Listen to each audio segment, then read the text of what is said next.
here we go.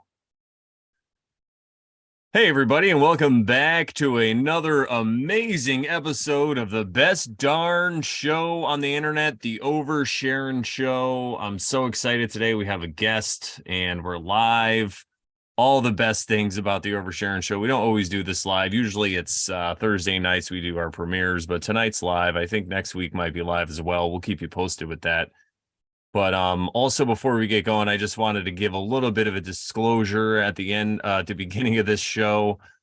Anyone who's been watching the Sharon Show for more than like a half an episode knows we're not into any kind of drama or any of that stuff. So if you came here looking for that, thinking you were going to get the goods and hear what happened with this and that and all that stuff, that's not what it's about. Unless it was like 100 and something years ago, and we're talking about Crowley maybe later or something. But as far as current events, guys, you're just going to be bored, so you might as well just leave now. But I encourage you to stay because this is a great show. And if you've never seen it before, why don't you just check it out and see what it is? Maybe you'll like it.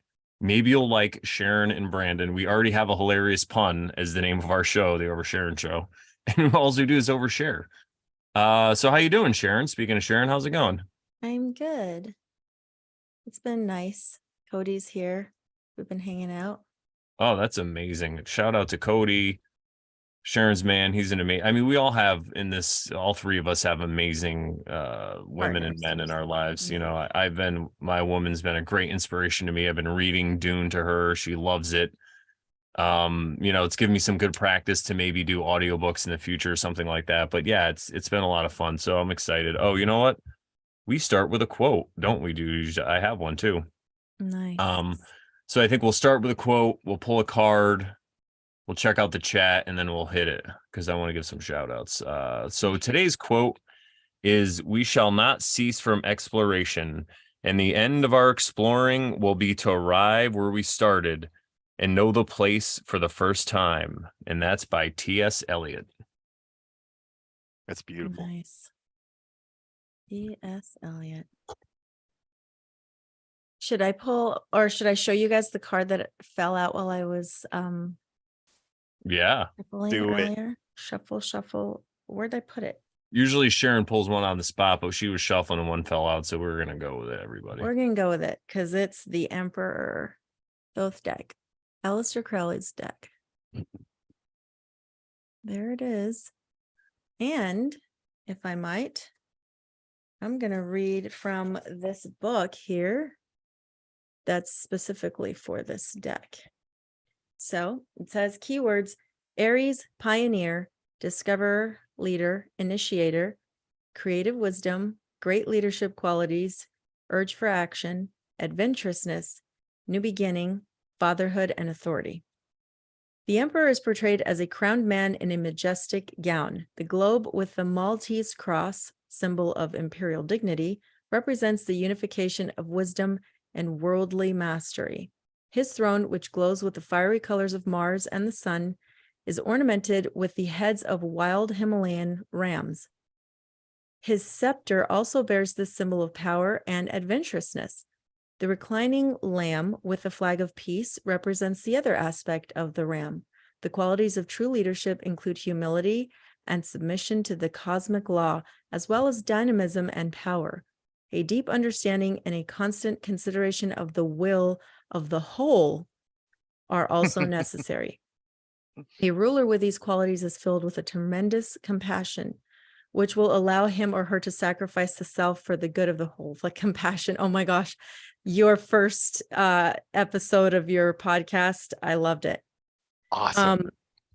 The double eagles symbolize the inner and outer changes brought about by the creative energy of the sun, and also refer to the emperor's creative energy. He heralds the beginning of an enterprise or a new phase in life. This new beginning may be an extension or expansion in the realm of rule, dominion, or mastery, or the conquering of new territories, also symbolized by the emperor's legs, crossed in the form of the number 4. Compare also to the Prince of Wands. The Prince of Wands in the Thoth deck, which is different than the Prince of Wands in any other deck. On the material plane, the new beginning may mean starting a promising new project, a change in career, travel, or fatherhood. On the inner plane, new realizations may emerge, insights in areas previously unfamiliar, discs to the right and left with exploding stars, or dramatic self-revelation and self-discovery are also possible. This sounds very, very synced. As long as the Emperor's powers are used for transformation and new beginnings, their effect is beneficial, but beware using them to preserve the status quo. When used to preserve the status quo, the structure of the Emperor's realm petrifies. His boldly determined expression becomes frozen. His authority, once grounded in wisdom, expresses as authoritarian domination. Living in fear of change, he attempts to nip any rebellion in the bud. He is then doomed. His own resistance to the flow of the Tao sooner or later will topple his reign. That's so cool. It mentions the Tao. Yeah. And then there's like 4 little things. Indication. This is a propitious, I think that's the way to say it, moment for a change or a new beginning. Trust your own energy and move with it. Questions. What revitalization does your life need? Are there steps you would like to take toward this? Suggestion. Examine yourself critically, especially in regard to your relations with subordinates and superiors. Affirmation. I trust my power. I rule by serving. I serve by ruling. That was amazing. That's Wow. awesome. That was pretty amazing. And today our guest, I'll just introduce him, the fantastic Sarkastik Worlock. He has been on the Brandon Bonanza show a few times, but we had to get him on the Oversharing show to overshare. He was on live with me last week, so go check that out. And this is just going to add to the flow of gravy, I guess we could say. We'll give a shout out to the chat. What's up, Speedy Lee? Cole Baker, Blue Kachina, Zeralath, Del Paxton. We were just talking about you. What's up, bro? Another War Machine. Hey, that's a funny. I mean, maybe he'll show up later, but Robo Honky is like the favorite, my That's a favorite great handle name. on YouTube. Yeah, he'll probably pop his head in here and there later, but yeah. No, he's not a bot, I don't think. No. He talks about his dog eating his weed. Maybe he is a bot, but that shit would be hilarious if he was a bot. He could be in my chat anytime. I was a vet tech, and you'd be shocked how many times people bring their dogs in Oh for my that gosh. exact thing. The That is dog's like- eyes are like, amazing.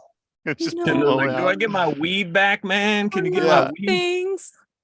How much did he eat? Oh, the whole bag. No. Oh. No. Poor dog. And all you could do is just give him a hug for a while, just Oh man. Do they get paranoid? sometimes, yeah.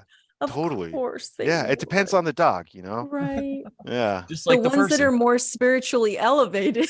Well, every dog is paranoid at the vet's office, and so like taking True. your high dog to the vet. Oh, it's just That's sad. funny. Oh man. That is great. Well, I would like to hear about your spiritual journey. I'm sure there are people here who know you and know your story, but there's people who don't, and I don't know all of it. So I would like you to tell us about your spiritual journey. How'd you grow up? I know you were a pastor's kid at the very least, and all the things that led you to come to this spiritual understanding that you have now, and maybe some key things along the way that informed your view. And yeah, we'll go from there. We'll definitely have a lot of side discussions, I'm sure. Yeah. Well, my let's see. There was once a like a barn, and there was a little baby born there, and a star was right over. No, I'm not Jesus. He just looks exactly like me. But you and Brandon. We fit the archetype. We would be Krishna if not for the blue skin. That's a minor problem. Is my But makeup yeah, running? Like, what was that? Is Krishna blue? yeah, I will say most of them. Anyway, yeah, Little blue boy. you're a little blue boy. Everyone, I'm proud of you all for resisting the obvious Arrested Development joke. I blew myself. Anyway, yeah, I was a pastor's kid. you know, my dad was a missionary, or both my parents were, actually mostly my dad was a missionary. There was a while that, you know, we lived in Haiti when I was little for a little bit, probably about 6 months until they had a coup. And Oh, then we took off and got out of there. Barely managed. That was crazy. I was so young at this point that it's like kind of you know, one of those just being kind of handheld through the whole crazy thing, and you have no idea how yeah. absolutely insane this event really is. But that was cool and fun. But well, not the coup part, but the other stuff.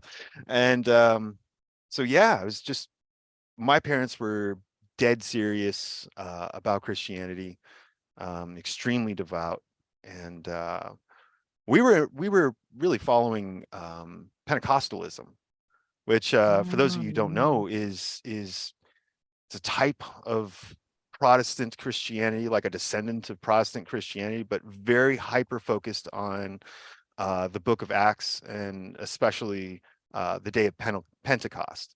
You know, would you with say they the, were charismatic? yeah, it is really charismatic and Pentecostal, or, you know, Very it really similar. comes down to the accent that's used while you're preaching, you know, like, yeah, man, if you talk like Benny Hinn, you're charismatic. And if you talk like a Southerner, then you're Pentecostal. Okay. But yeah. So yeah, I was like super hardcore into that all growing up. And um my parents were, you know, convinced. I have this like book of prophecies, because it's so focused on the Book of Acts. They're heavily focused on the miraculous, so like the signs and wonder stuff, and then, you know, the prophecies and all that. In that vein of the religion, all that stuff is very much still alive and going, right? Anyway, yeah, I've got all these prophecies that, you know, I'm going to be this incredible prophet, and all this amazing, you know, wonderful stuff, right? And so my mom actually like kept them all in a book, and hundreds, and it's really wild. And that kind of thing carried all through my early childhood into teenage years, and my parents took it like very, very serious. So they would have us listen to, me and my little brother, they would have us listen to the Bible on tape every night, every single night when we went to bed. And we, yeah, there I was had a so much similar study. I had a similar thing growing up.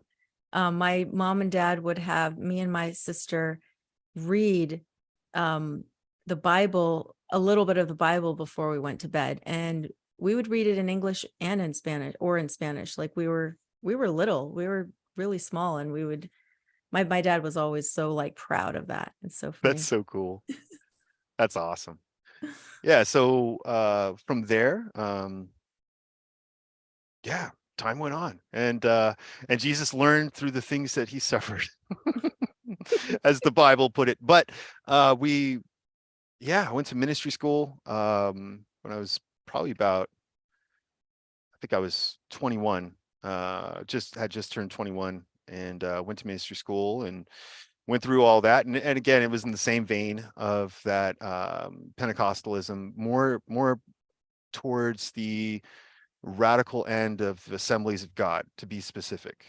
Um, yeah, because most of these, you know, Assemblies of God really likes to keep it, you know, on a specific doctrine. And this place that I went to got kicked out of the Assemblies of God for having gone too far into some really weird supernatural stuff. And so that was my upbringing. I was the a huge key point of that whole Christianity part of it was focused on the manifestation of heaven on earth, that you basically reach up into heaven, thy kingdom come, thy will be done on earth as it is in heaven, which is sort of really hilarious, right? Because, you know, it does go that full circle again with here I am now doing the as above so below, and which is the same thing. It's, yeah. And so Different ways of saying the same thing. yeah, I went Pastoral through, theology. yeah, went through ministry school, came back home, pastored a very small church for a little while. How old were you when you went to ministry school? 21, and I left at like 24, I think. Oh, Okay. wow. Yeah, so I did like 3 years. I served 3 years in ministry school, and yeah, I got out with all my teeth. Cemetery, as I've heard Cemetery. it called it. Yeah, yeah. It wasn't seminary though. It was a actual like ministry school, right? So Oh, cool. they're getting you ready to basically be a signs and wonders preacher, pastor, prophet, whatever fivefold that you're into, or that you're called to, however you want to put it. But anyway, yeah, after that there was some family tragedy stuff. Parents passed, and I took over the church for a little while there, and so I pastored for a bit. I was way too young for it, way too inexperienced, and it's if you've never been married, it's very difficult for you to pastor a church. I can And it's imagine. just because there's so much that you think but you Mhm. really don't know. You Yeah. have theoretical knowledge. Yeah. And yeah, same thing with having kids. Like once you have kids, it's like, wow, I had no idea what my friends were talking about, and I totally thought I did. But yeah, yeah, then there was a bunch of tragedy, which that's life. And that's Mhm. sort of the beauty of it, is it presents you a struggle. An It, opportunity. yeah. And there's no gaining strength without resistance. Yeah. Like, and it's the same, like you'll never, become a ripped bodybuilder through calisthenics. You know what I mean? You can't just, there has to be that resistance that forces your muscles to grow and stretch. And so I didn't know that at the time. We never do, right? Or Hindsight else is 2020. it would spoil the whole surprise. It would Yeah. spoil the secret. And so I got really bitter because there was so much that went wrong so fast in just a few short years. And at this point, after probably the second happening, I really did just sort of just go on autopilot, and whatever happens happens, and I just kind of lived in the moment. But I didn't do it the right way. I did it like, what can I do that would be really fun? And anytime you ask that question, it just leads to like, yeah, it's really fun, but everything comes at a cost, Mm. and so that all culminated in me becoming a very staunch, devout, preachy, angry, alcoholic atheist. And because like just really it just I got so nihilistic about everything, that there is no point to any of this. There's just no point. And so why do anything other than, just have whatever good time that you can, and try to do it in a less destructive way, try to just go through that. And so, I went through that. That was probably 2 years of that, of I was a preachy atheist, and I wanted to, like, I thought religion and spiritualism or spirituality is like a blight that blinded people from being able to see anything, not being able to carry any kind of logic or rationale. And there's a scripture in the Bible that says hope deferred makes the heart sick. And I think that that's really what happened, is that so much hope and so much emphasis was placed on all this stuff, and then when the rubber meets the road, none of that stuff is there, and none of that stuff really matters.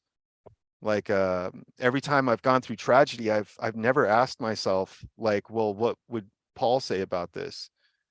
Because it, like, does it matter? Does having perfect correct doctrine help at all? Because it didn't for me. And Exactly. yeah, and all that stuff, it just seemed like empty words, just words, And so, at some point in that, I decided that just living like that was unhealthy. And so I started, giving myself some ambitions. And one of them was I wanted to write a fiction book, just some fun fiction book with magic and cool stuff. But I wanted it to be really grounded, on like practical magic systems and this sort of thing. So I started studying that. And that is where round two of my I guess the rebirth began. And So, along that way, it just went wild. wow. So you started looking into what got you into the occult, maybe, is Yeah. wanting to write a book. Yeah.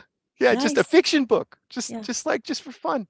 And I think that the coolest part about that itself is that none of the real beneficial, helpful thoughts were generated when I was like really reaching for this stuff back when I was like a Christian, right? I had some cool ideas, but nothing really useful when life got hard. And so then it wasn't until I really absolutely just relaxed and I was just going to do something just for fun that I felt like I found something that was actually really good and helpful for me. And that was cool. And again, you guys, if you don't know what the occult is, of course you two do, but for the listeners, if you Yes, guys don't please. understand what the occult is occult simply means hidden. And I know, like I used to say that the Christians, when I was preaching, I would say that a lot of Bibles are just hidden under a very thin layer of dust. And the real truth of it, though, is I think things are only as hidden as we are lazy. And As we want them to be. They're only as hidden yeah, as we allow them. Or as we can yep, handle in our current state. True. exactly, Mm. exactly. Yeah. Absolutely. Yeah. It's like it's veiled to the, like Jesus spoke in parables, and it was Yeah. veiled to those who were not initiated. They Mhm. wouldn't comprehend, no matter how much you explain it. I mean, it didn't matter how much you tried to explain something to someone. If they don't get it, they don't get it. So that's why Jesus would say, if they don't get it, dust your little feet off and just walk away. Yep. It's okay. They're Exactly. not ready to hear it. I And actually said that same to my wife today. Just dust your feet Wow. off and leave. Yeah. exactly. And I would say that, it should be hidden. Like I used to be like, everyone Yes. needs to know this stuff. And now I'm like, oh no, because I had a different frame of mind. I just went through like a dark night of the soul and I was trying to like save the world and wake people up and trying to do good in the world. But other people come across this and it's just like in any movie or anything where you see people getting money or somebody wins the lottery and they're used to living paycheck to paycheck and then they're dead within a couple of years because they just go crazy Overindulge. with it. Yeah, and I really feel like that happens and that we'll probably get into this a little later with a lot of this stuff, even though I kind of clickbaity named the thing Crowley into Christ Consciousness. You clickbait brat. Clickbait.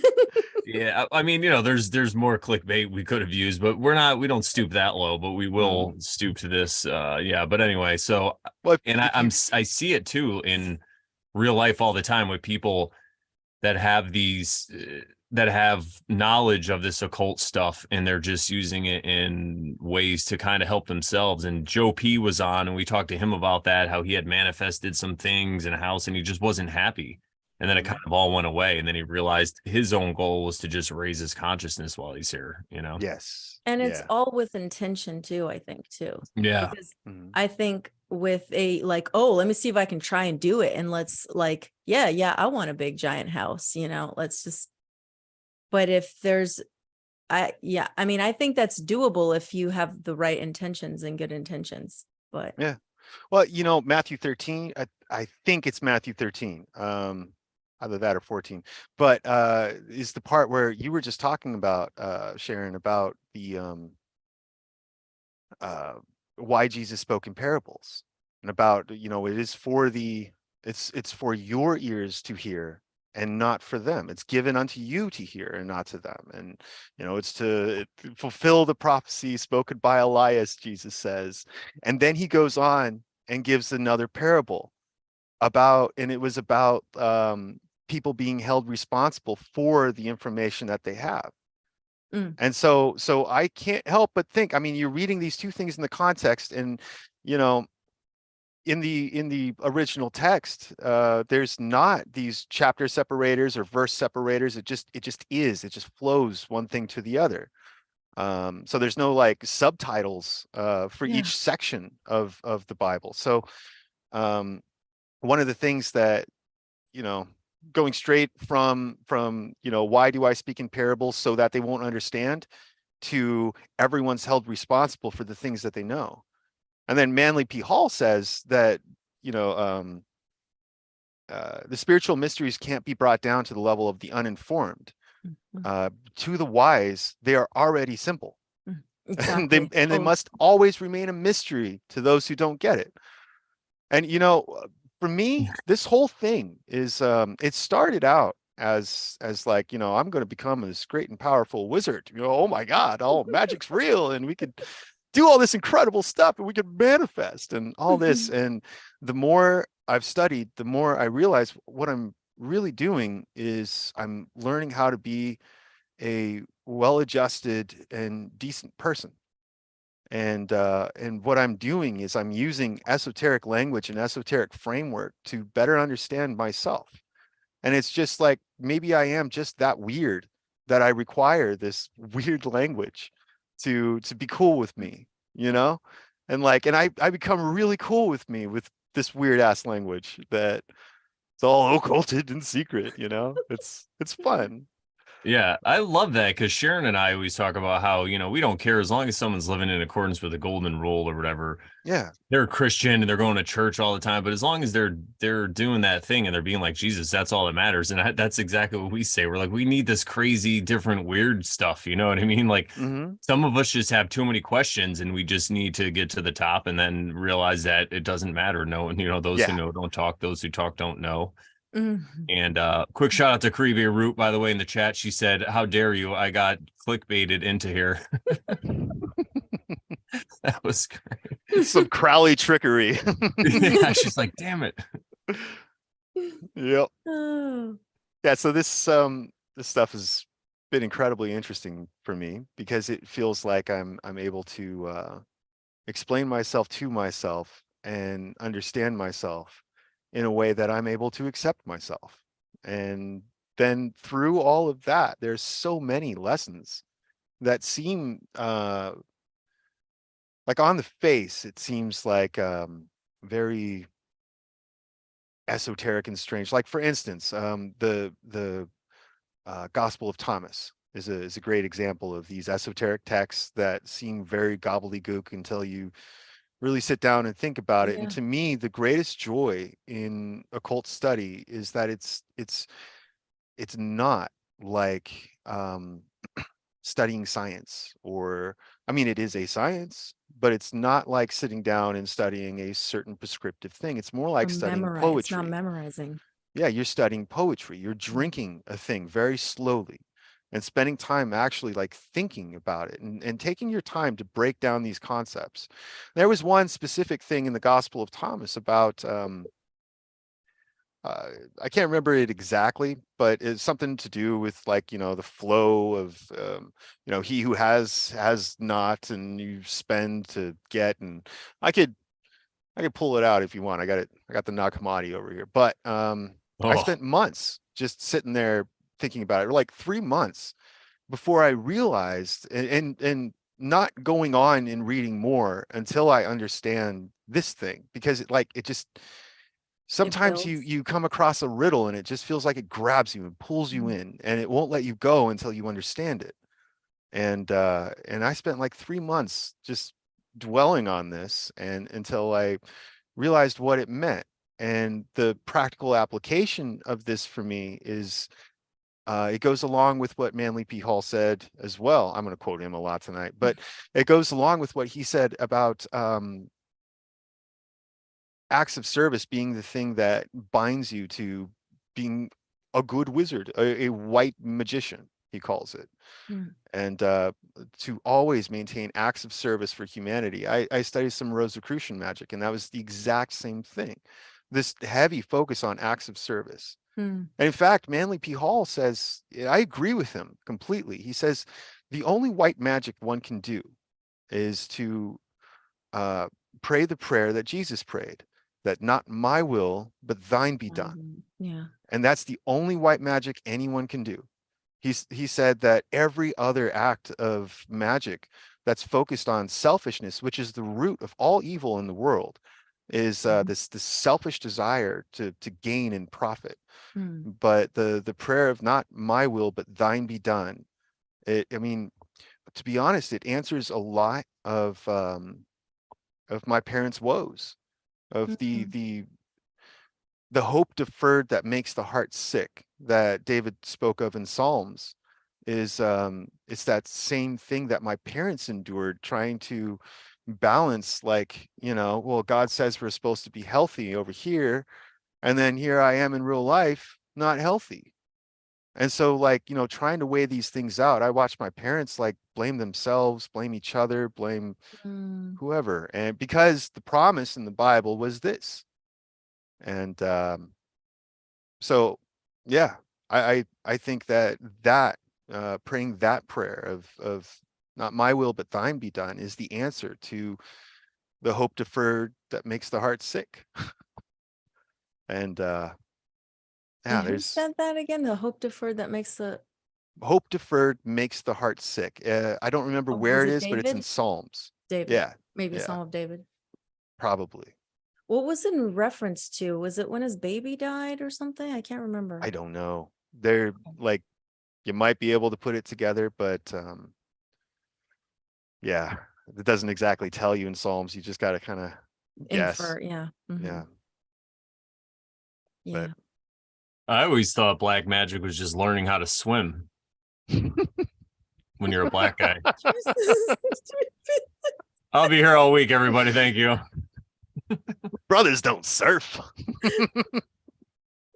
I actually have an anomaly because I have my best friend, one of my really good friends, Dwayne, is from Barbados, and they all swim there. So anyway, yeah, it's racism. Barbados, Ben.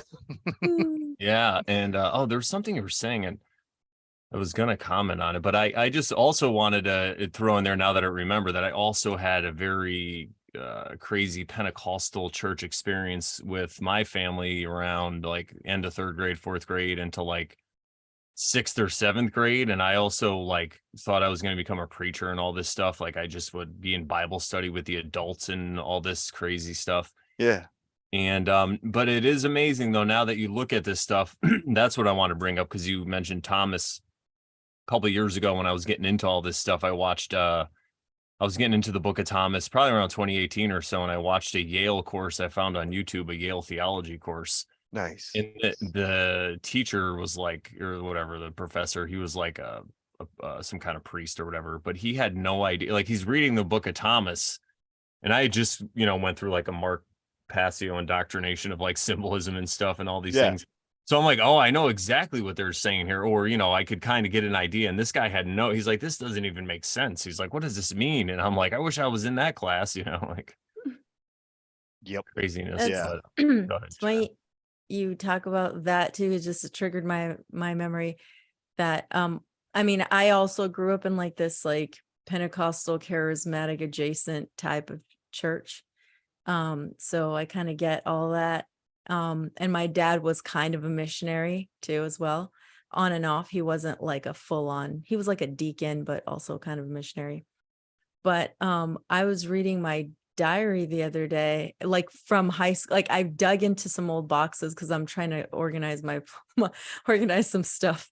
And I found my old diaries, and I just opened one of them and I started reading, and I'm just like, I'm like kind of hooked. Like I'm Yeah. reading it like like what almost happened every night I next? read some of it because I'm like, what the heck was I doing as a Right. 17-year-old kid? Wow. But I have a post in there where I'm like, my brother-in-law's telling me about some stuff from like doctrinal stuff from the church we went to, which was very culty, by the way. So the stuff he was probably telling me was not really like regular Christian doctrine. Right. But I Right. was so fascinated that I was like, man, I wish I could study this all day. Like, I wish I could, but I was like, yeah, I mean, if I could do that and my regular school, like go to the university, because I knew I was going to do that. I mean, I was like, man, that would be cool. But I guess I can't because, and I'm like, I'm glad I didn't. Totally. Yeah, it's a real pigeonhole as Oh far yeah. as career moves go. Oh But wow. it's Totally.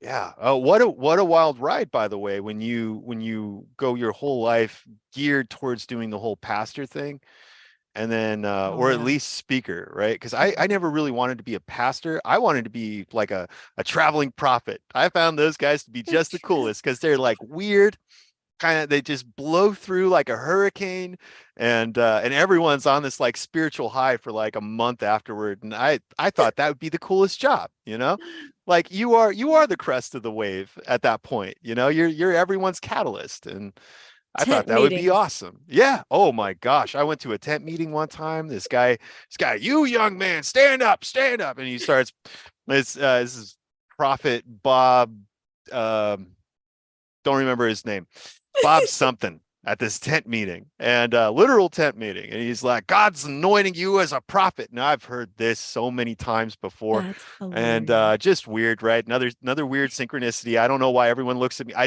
didn't have a beard. I didn't have long hair or a beard. Everyone just looks at me and goes like, I guess that guy's a prophet. So yeah, he goes, God's anointing you as a prophet. He says your tongue is going to bring the fire. And so hold out your Oh, tongue for me. And he got a handful of anointing oil and just hold out your tongue. oh And no. like, oh no. And so I like did it. And he just whap, like, Oh all my, over. I could still taste it.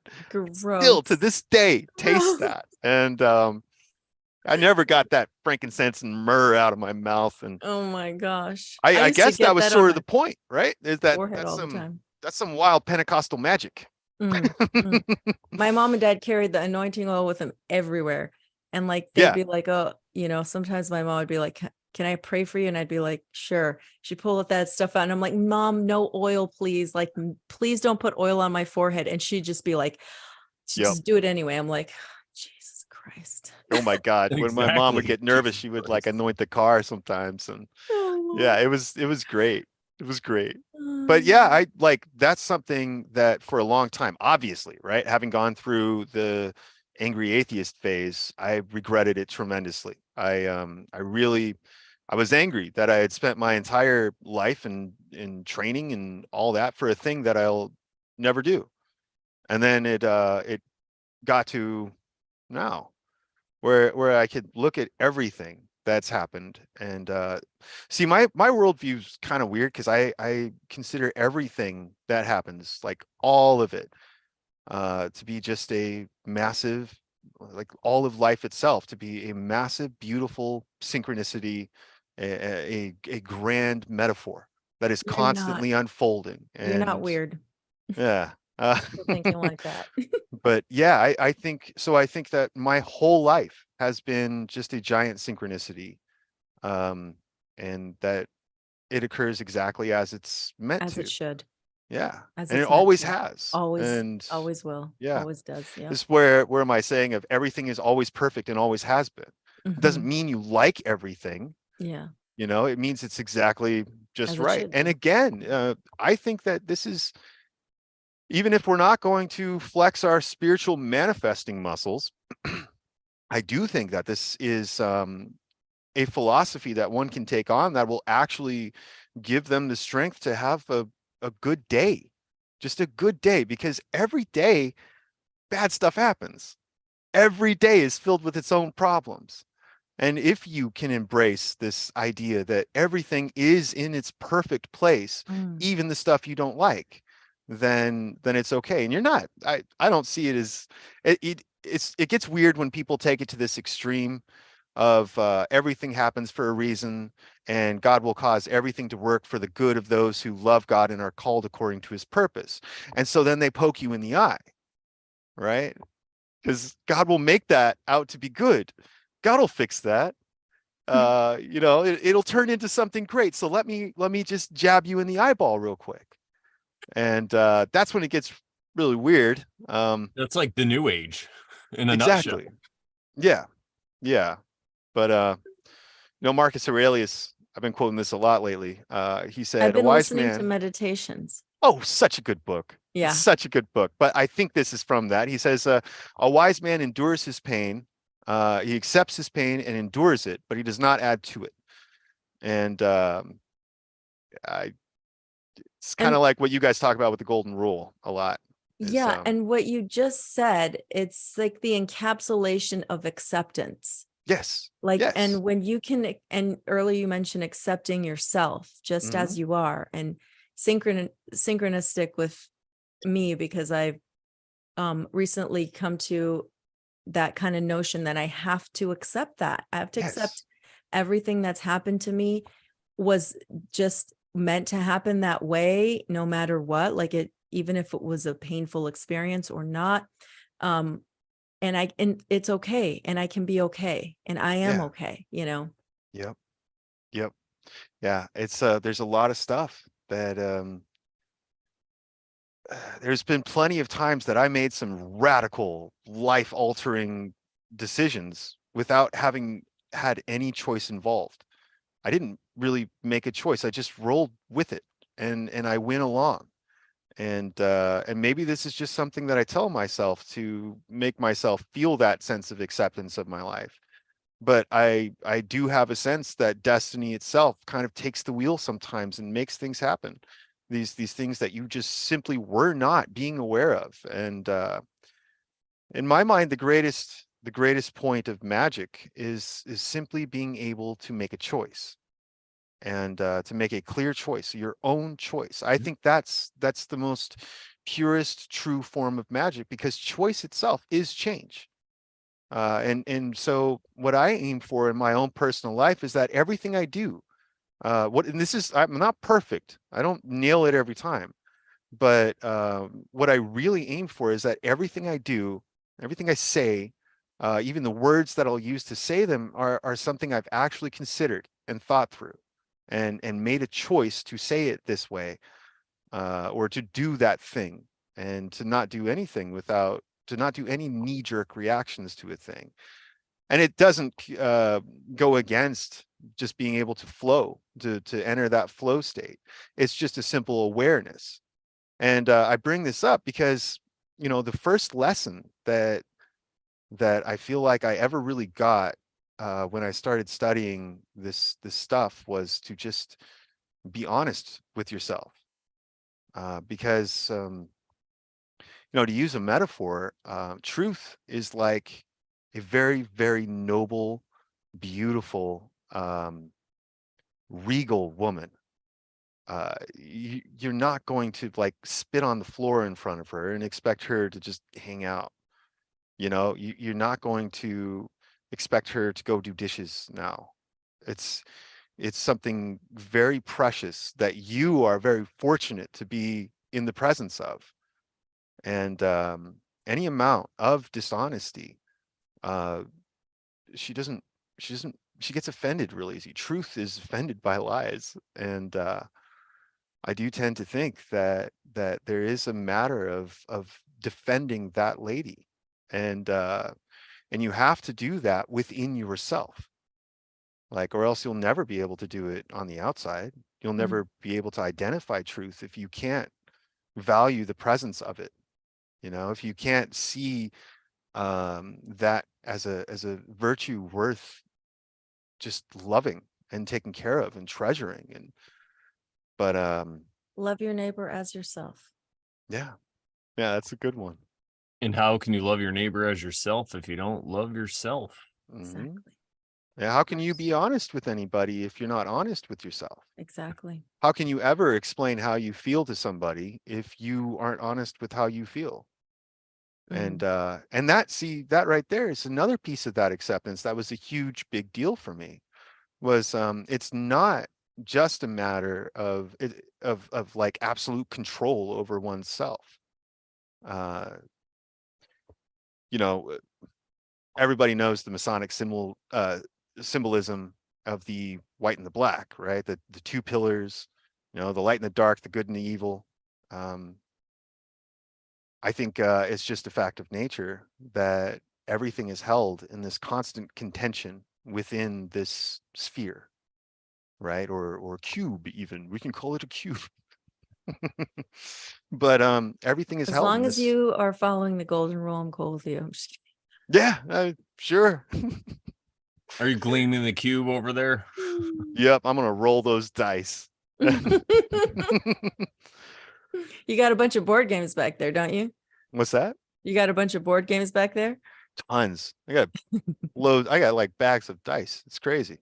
Nice. But anyway, I think that yeah, I think that the real joy in all of it is being able to be completely honest with yourself, making the choice that you want, and then accepting the choice that you made, and just going with it, not beating yourself up, not having to rationalize anything. We waste so much energy on defending our own negative attributes or characteristics.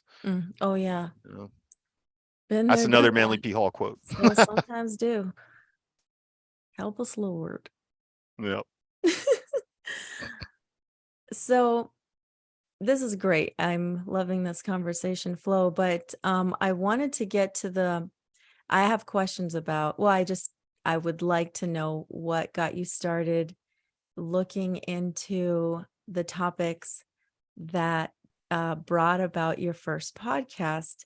And earlier, I think you said there were some things that I guess you wanted to talk about that you've had on your mind for a long time.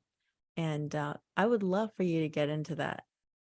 Um, yeah, yeah. I wanted to I wanted to better understand mind control from someone who was really, really cool with it. You know what I mean? Somebody who was like, yeah, that's a great thing, man. That's a great idea. Great idea. Let's work on that. Let's We'll do we'll that. develop a system. But so yeah, I figured Crowley is probably the best one for this. When I first came across Crowley, let's see, it was probably about 5 years ago, I think. The guy is basically 4chan. Yeah, there's a few of these dudes. There's Cleggs, um, uh, geez, I can't remember their names right now, but there's a few of these dudes who are basically the early 20th century 4chan, where they're like just writing these publications that are, they're not necessarily just trolling, but they're also trolling. And it's kind of amazing. For instance, so I was going to decipher Crowley. I was gonna figure this stuff out, and this Break is them like 5 years down. ago. And I didn't have any of the awareness that I have now. But there was this one particular thing he wrote. I don't remember what it was in, but he basically he wrote this poem, and I'm like, it feels like there's something really interesting in here. Again, it's another one of those, it just, this idea grabs you, and you gotta think about this until you've understood it, because like I think that the big point of all of this, what my aim is understanding. Is if you can actually understand a thing, now you have the wisdom to be able to decide how to handle it, or if you want to handle it at all. If you have understanding, you could move yourself away from those knee-jerk reactions. But so I started studying this thing and really thinking about this poem he wrote and trying to decipher what it was. And I did that for about 4 days, and then one day it hit me what he's talking about. He just he just wrote a poem about jerking off. and I spent 4 days trying to figure out what it was about. The Jeez. dude trolled me from 100 years ago.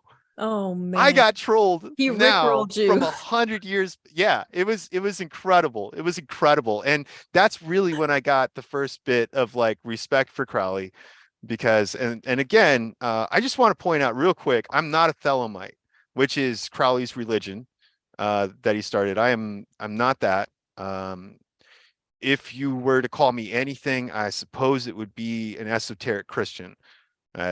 You know, that's veers a little bit closer to what I am. Yeah. Would that be related to Christian mysticism? Because I'm terrible at like putting boxes on things. It's similar. Okay. It's actually very similar, but if you start getting into the Christian mystics like Saint John of the Cross, for instance, Brandon brought up Dark Night of the Soul. If you read the Dark Night of the Soul books, you'll notice not a lot of it is all that based on the Bible itself. A lot of it kind of, it's not in conflict at all, but it just has very little to do. And it's basically a love poem about Christ. And it's really focusing on the esoteric side of this. Is the inner religion, where the outer religion is the basic church-going Christian, right? Even of the time. Yeah. In fact, Saint John of the Cross was abducted by monks and tortured for an incredibly long time, and that's where he wrote that Dark Night of the Soul. Pretty interesting. Wow. Yeah, they kept him in a little box, and they'd pull him out every night and beat him and make him dance, and so outer religion beating the inner religion again. And again, isn't that a perfect metaphor for our own beliefs a lot of the times? But yeah, I do think that there's a lot of stuff with Crowley that is just spot on, because you got to remember that in the age that Crowley was in, there's a whole lot of things happening, like Blavatsky's around. Blavatsky did a whole lot to bring the Eastern religion and kind of merge it with Western occultism. Actually, Eastern occultism and Western occultism kind of met in the late 19th century. And that's when people really got into the idea of reincarnation. So there's all these different aspects of this that are, this weird blending of all sorts of different ideas. And that's one of the things I find really interesting when reading Crowley, even though I'm not a Thelemite, is that there is a ton of crossover between even Crowley and Christianity. And it doesn't even breach, a lot of it doesn't even breach the some of the tenets of Christianity. Kind of work in tandem a lot until they don't. And I'll tell you one thing though, I've never met a group of people who are more vehement that the founder of their religion was a complete asshole. Every Thelemite will totally tell you that Crowley was an absolute scumbag, and but he had some stuff that was really right. And that's funny. yeah, it's a wild thing. So yeah, I was gonna say, what else would you like to know? I mean, so yeah, I got into Book of the Law recently. This was the book I was reading on that most recent podcast. And yeah, I just on the topic of mind control, that's where we were at. I just started looking at this. Well, you guys can catch anyone listening, if you haven't heard that, you can catch it on my Substack. It's a lot of fun. I remembered what I was going to ask. Have you ever heard this concept that the topic of reincarnation was actually extracted from the Bible so as to obviously make it seem like there's only one life and you only have this and that's it, and maybe scare people into things like purgatory? And hell and heaven and all this other stuff. Have you ever heard that? I've heard that, but I haven't been able to confirm it myself. Okay. But the Bible is funny. It's they call it the living word, right? Mm-hmm. But when you really apply that that esoteric concept to the really foundations of the Bible itself, you'll see that it is a living and changing book. So the chronologically first book of the Bible ever written is Job, and so you can see the framework that they're dealing with when they talk about God, right? And what the court of God looks like, and what God has to say about himself, and you can see as time goes on, moving from the book of Job down to um, whatever the most recent ones are, there is this pretty clear evolution in a lot of these concepts, where the concepts themselves change. Like, the word Elohim is a plural, Mm-hmm. and at one point way back, it was a pantheon. There was a pantheon of deities Thoughts. that over Mhm. time, Jehovah Yahweh kind of gobbled them all up and became just one. And yeah, that's an interesting topic too. Um, Here's one example that I saw one time with the whole reincarnation topic. Somebody brought up that scripture where they asked Jesus, what did this man do that he was born blind? right. And it's like, what else could they have been talking about? And that's the funny thing, is when I was doing a lot of deep study in scripture, I was asking myself a lot of questions. Of course, I wanted to ask the pastors and the teachers, but I Those in the knew that know. those were like, those topics would have been like taboo. So I never said anything to them. I just went and looked stuff up myself. But it was always a weird one, because it was like, well, what do they mean? How does a baby do anything? It hasn't done anything before it's born. So clearly they were probably talking about a past life. Like, what did this man do in a past life that now he's been born blind? Mhm. Well, they Right? called it the sins of well, it says the sins of the fathers will be carried on to the thousandth or fifth generation. Yeah. And I don't I know guess if that's maybe I, directly, yeah, yeah. I could have don't know been if that that's too. a blood generation, or it could be anything. But Well, I mean, the fact of the matter is I've never died before. You know what I mean? I can't remember it. right. Plato had this idea that every that when we're born, we are brought through this river of forgetfulness, Mhm, and we just forget everything mhm. from before. I was talking to somebody else recently. I did a little mini podcast that I haven't published. I was just for friends, and but it's the mud flood concept that we talk about, like the Tartarian mud flood and the group, these former great resets. It's basically, I think, where we begin our journey when we're born, is that these things, there are these structures that are built within us. And I don't know if they come from before, or if they're just present simply because of who you are. I don't know if it's part of your genetics or blood memory or anything, but I am convinced that there are these structures, this giant castle that is within you from the day you were born. And what we Akashic do when we do, records. kind of, yeah. But what we do when we do the inner work, right, is to uncover this. We're Mhm, basically digging the mud out of mhm, this, because you know the law is written on your heart. mhm. This is my first big understanding of Crowley was meditating on meditating sounds like it's a big fancy word for I thought real Thinking hard about about. it. Yeah. I contemplated Yes. on what is the law of Thelema, which is do as thou wilt shall be the whole of the law. Here, let me read it to you exactly, because nobody ever quotes this right, and I think it deserves a decent quote. And Um, perhaps with context, right?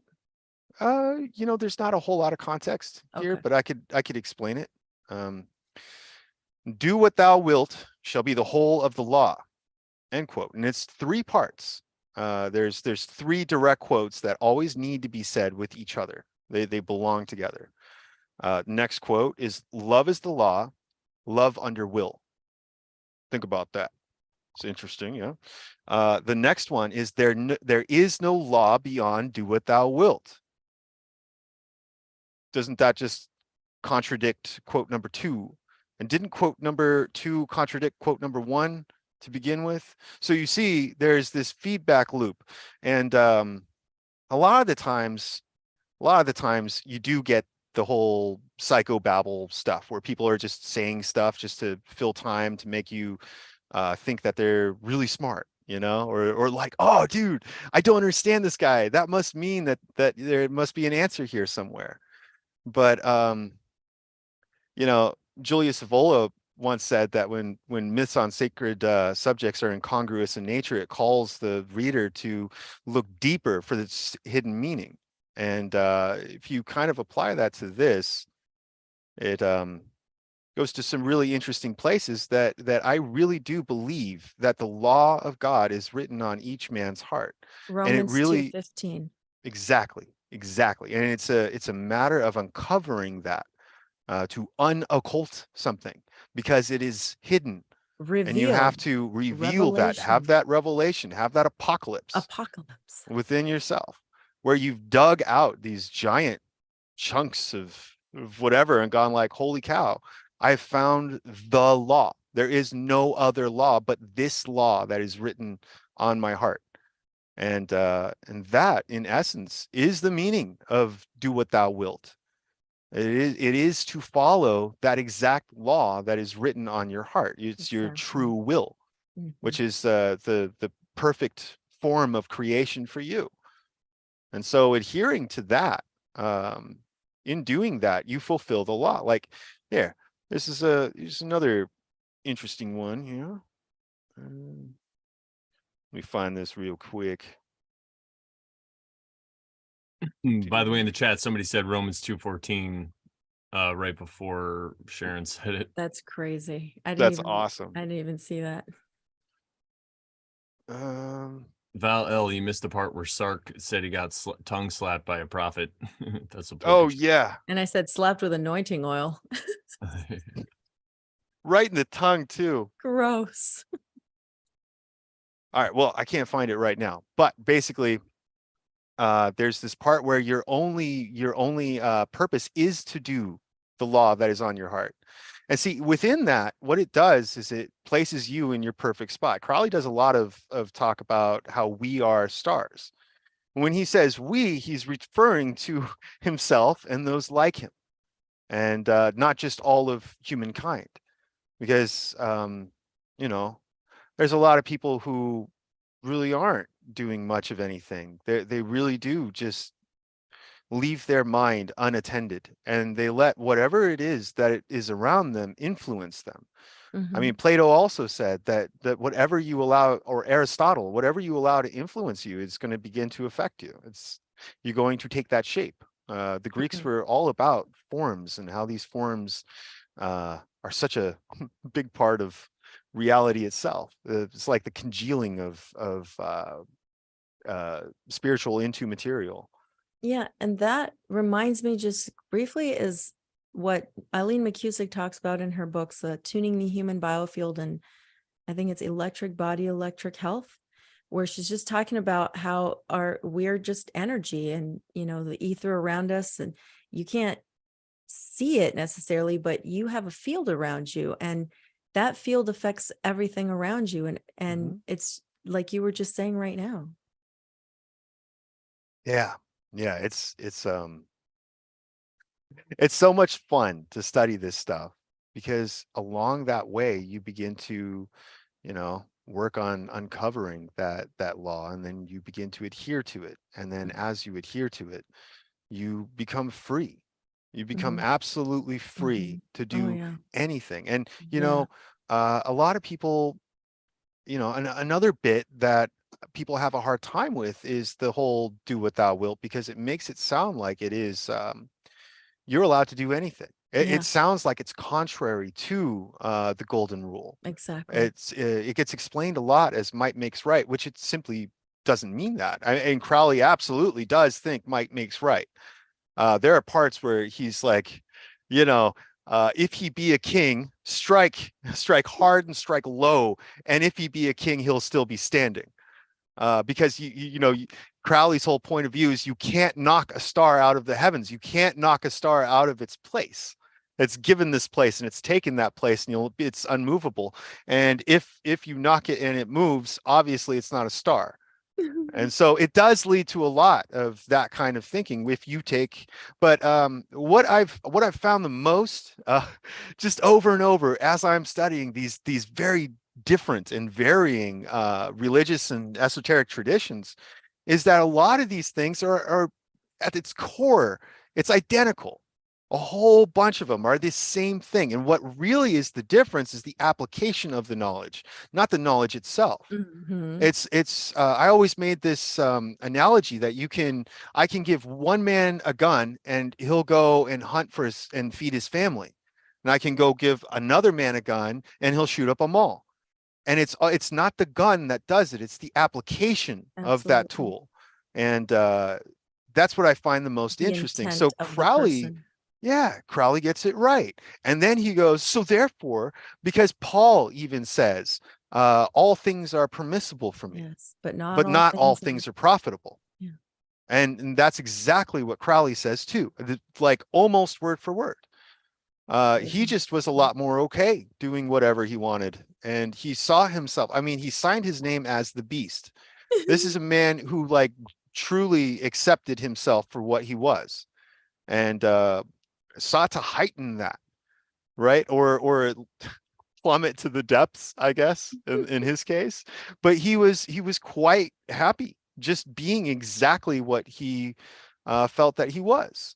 And if you read the Kybalion, it talks about how every extreme of the pole is identical except for in was it Brandon? Maybe you remember that quote? Yeah, I'll pull it up real fast. Yeah, pull it up. We'll take some time to give a shout out to the chat. What's going on out there? Dissonant Jones said you can lead an initiate to knowledge, but you can't make him think. Yeah. As opposed to Brandon Jones. Brandon Jones. Everything is dual. Everything has poles. Everything has its pair of opposites. Like and unlike are the same. Opposites are identical in nature, but different in degree. Extremes meet. All truths are but half truths, and paradoxes may be reconciled. And so when you really start studying, when you start thinking about life in that way, that I am this, and whatever this stands for, has an opposite. There is an opposite, which is in opposition to this. And through that opposition, Heraclitus talked about, like, through tones and variance comes harmony. In all things, like God is, or war is justice. It makes of some men gods and others slaves, and all things are brought to pass through conflict. And that I think is the greatest realization, is that my opposite is not simply just Satan or evil, right? It's the force that balances my force, because when I represent what I represent, it's only natural that there be also a counterbalance. It's sort of like when you look at all the justice cards in the tarot deck, right? Like, or the Lady Justice. She's always there holding a balanced scales. Like, the scales are never tipped. They're always perfectly balanced. When you put one thing on this side, you've got to put the same thing on the other side. And so I think that in essence, it kind of takes away the personal nature of it all. Right. So, now when you are faced with what opposes you, it is not, it's not like some evil thing that's come to kill, steal, and destroy, but it just simply is your opposition. Congratulations. Welcome to Earth. You get to face a wonderful opposition, and hell of a journey. Yeah, well But said. And well, the fact you're talking about justice, I want to bring up really quick. Because if you look at the Crowley deck, Aleister Crowley switched the positions of the 8 and the 11 card, the strength and the justice. So what do you think your take on that is? I have no idea. I have no idea. I have tried to figure out so much of Crowley, but he is another guy who is very familiar and accustomed with lies. There is one of the things that I found is that within yourself, within that internal structure, that big castle, there are these archetypes, right? These, think of them as like marble statues erected in the courtyard, right? And what they're there for is to inspire you to behave in this way, right? So like, let's say that you've got the archetype of the hero. If you allow it, that archetypal form of the hero can be corrupted and maligned to the point where when you begin to act out of the hero archetype, when it comes time for you to do something heroic and that's what's needed, you'll act out of a corrupted archetype. Crowley was also very aware of this, and remember, he was kind of a contemporary with Jung. He wasn't that far away. I mean, these things are pretty darn close to each other, and Jung was doing all these this work on archetypes. And I think that what Crowley did and what he absolutely was aware of is in making adjustments and changes to the archetype itself. So he talks about how as of 1904, we've entered the age of Horus, which is a whole different age from the age before. It's more focused on well, basically it's a more degenerate age, but he calls it the age of the child. It's more focused on Hollywood. You get all this kind of real celebrity. Sports becomes more important than normal life. And he wrote all this back in like 1904. So it was very foretelling of all of this. But those archetypes that you have within you. So when he adjusts those cards, we all know that these cards are archetypal forces. It's poetry that is like visual poetry meant to resound something within you. And you're seeing all of this through symbolism. And so in making adjustments like that, he is changing the overall archetype and theme of that card itself. Both of those.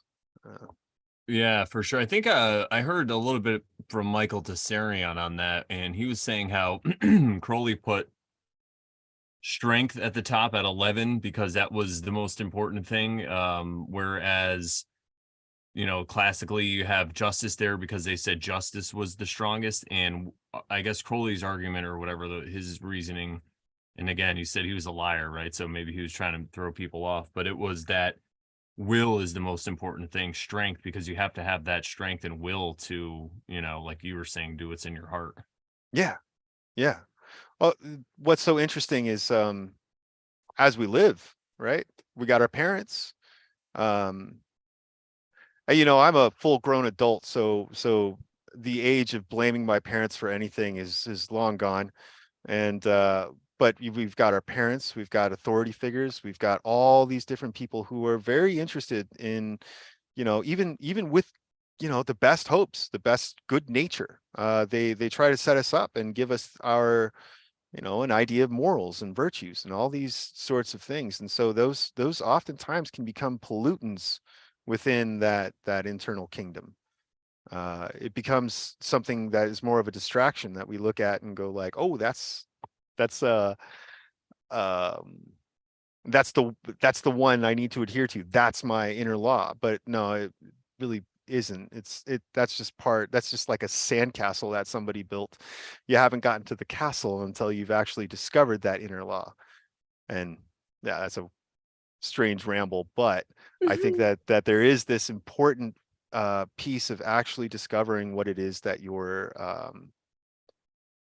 what you find as profitable. Because I mean, like Crowley's version of profitable, it's like well known that he raped a woman at knife point one time and totally got away with it. No real fallback or fallout from that.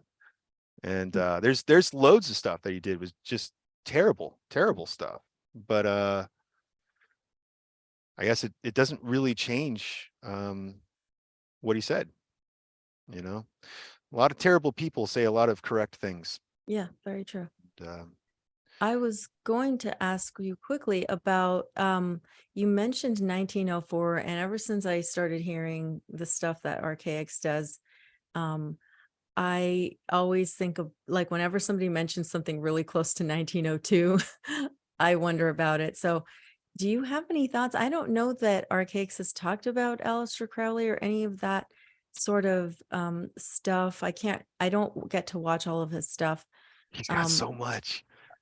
there's so much stuff. I Yeah. wish I had time, but what, if anything, do you know if RKX has said anything about that, or what would you I don't know if draw he out said anything. Yeah. from that? Well, it's interesting for me personally. My family's been here since 1636.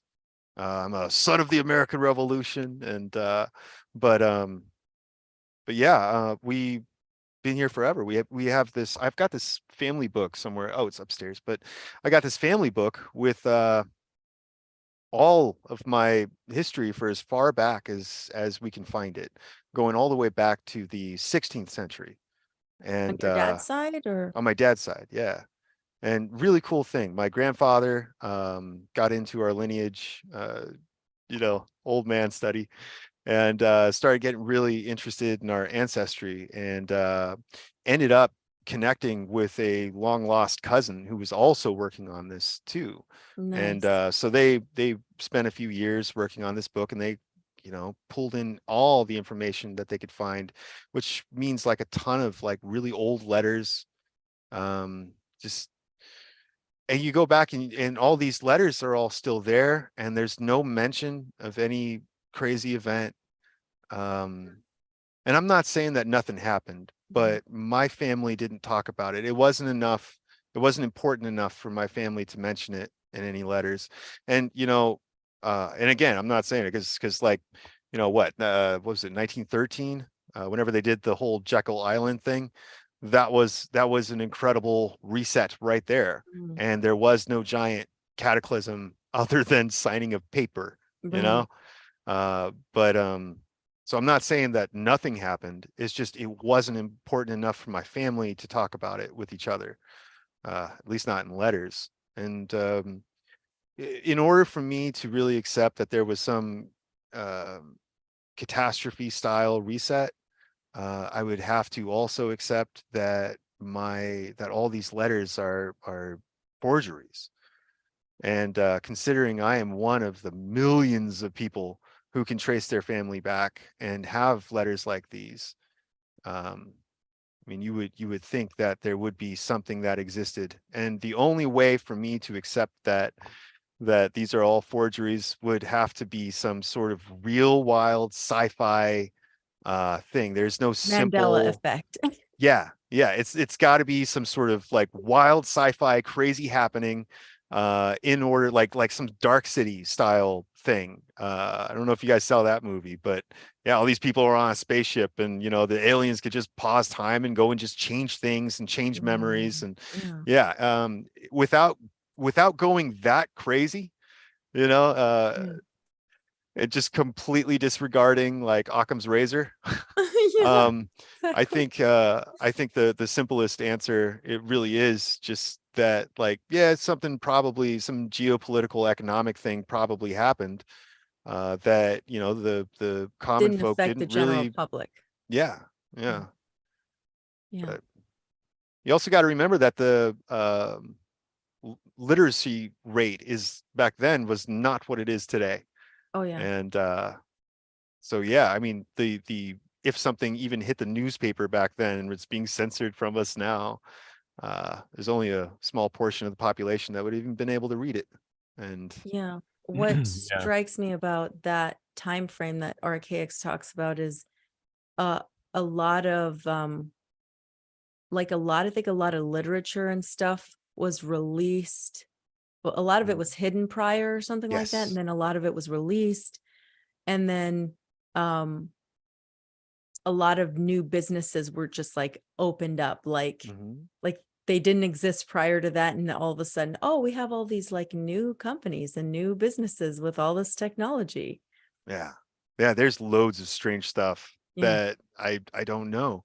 And then but I do think that one of the blunders that we make is making things matter that don't matter. I love getting into this stuff and studying almost obscure conspiracy theory, right? Like the really cool weird stuff. And I think it's really fun. But as soon as it gets to the point where it starts like mattering too much to me, I realize that it really just steals the joy out of life. And Yeah. one of the coolest things that I think we could do, it's the same with divination. I think we can go too hard in looking into the future. I think one of the coolest things that we can do is just to embrace the mystery and like become acquainted with mystery and not knowing. And Yeah. yeah, man, I think That that is the most beautiful part of life. You know, yeah. Odin in the Havamal says that middle wise is all a man should be. Never aim for more than middle wise. Just kind of like, you know, you're not. It's why I refer to myself as being half retarded.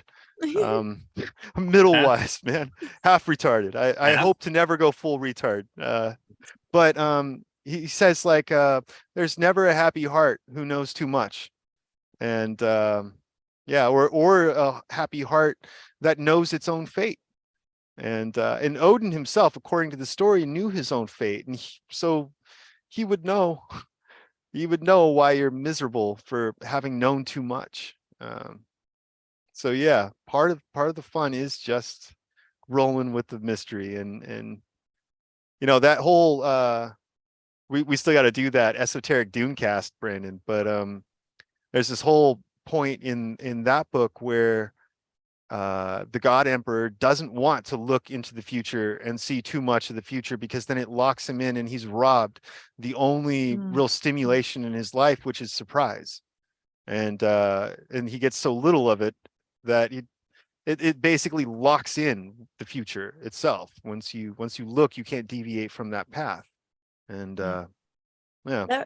That reminds me of some time ago, like maybe a good year or so ago, I was looking into these meditations, and I saw one. I think it was from the Reality Revolution podcast by Brian Scott, and he was doing a meditation on like manifestation, and I either listened to it or I read a blog post about it in that time frame. I can't remember who said anything about it, but I really resonated with the concept you're just talking about right now, which is to be open to not knowing.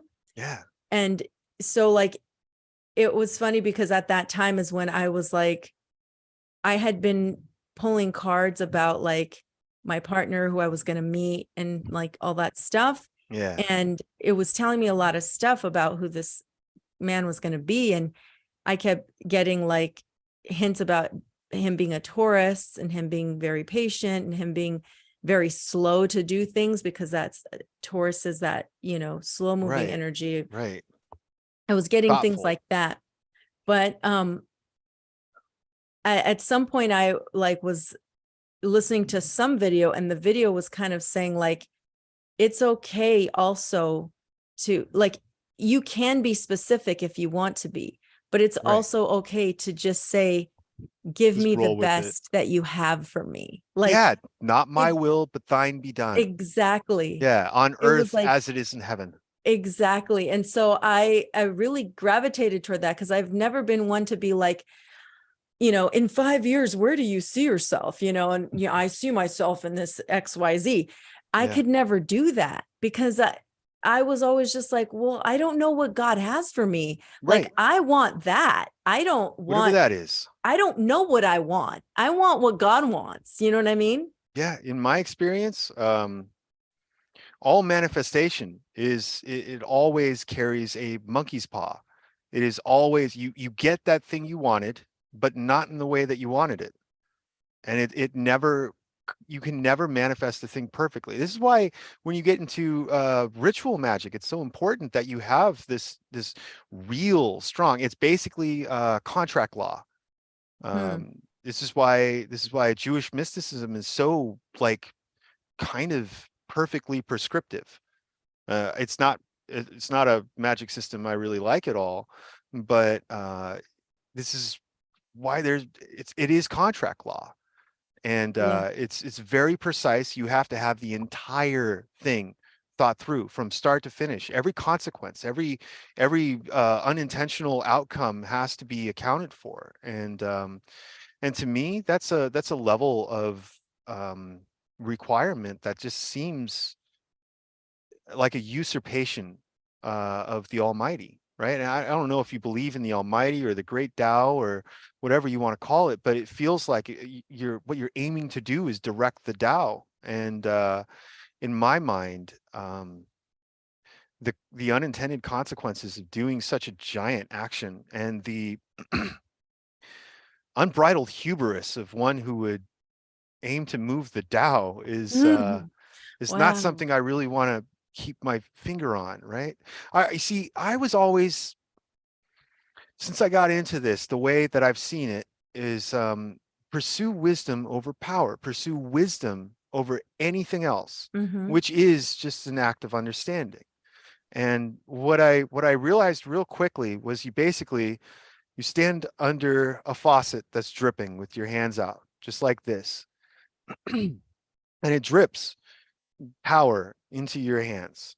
And it's not like power. I can cast lightning bolts. I could alter people's consciousnesses. I could do all these crazy signs and wonders. No, it's just the power, which is basically will. It is strength, like Crowley talked about. But you stand there with your hands open and you allow that to drip into your hand. And the more you keep your hand open, the more it begins to drip faster and faster and faster.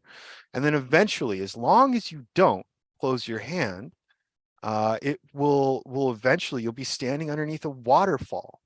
And the thing is that once you close your hand around that power that you think you have, it shuts off the faucet.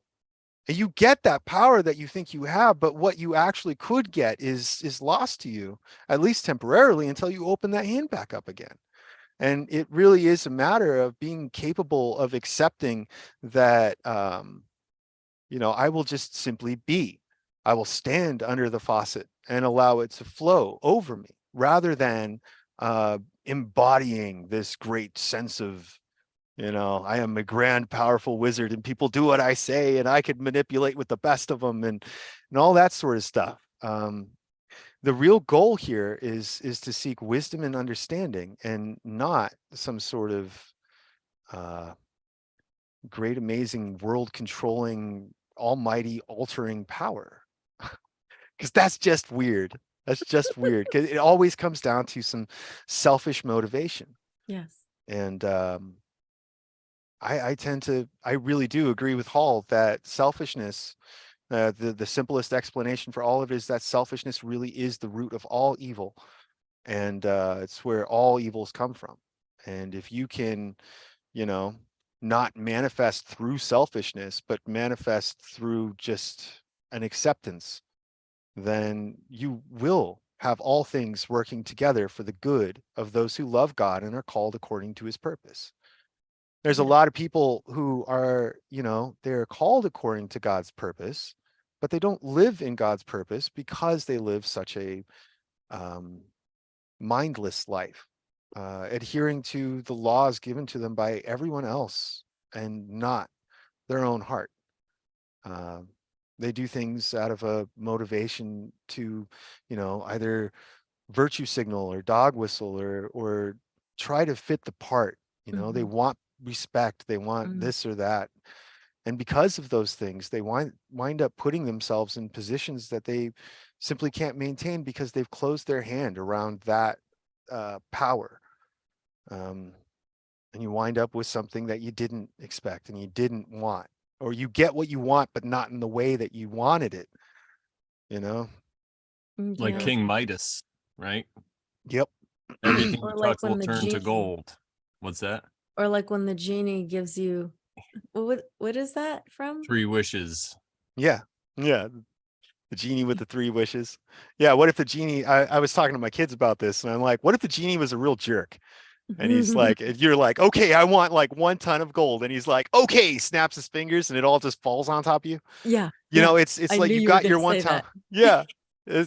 But everything has a cost. And there's Mhm. always this, you know, everyone, all of these people that I've studied, they always caution with studying any of the esoteric occult ideas because it could lead to madness.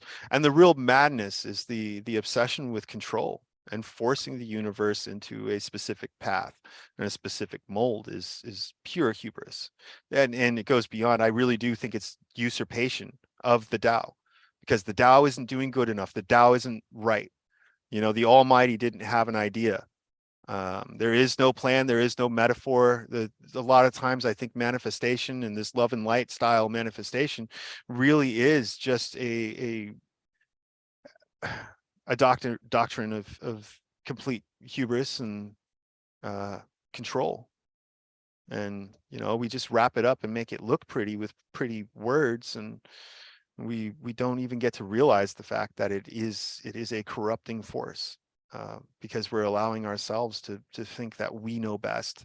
And yeah, anyway.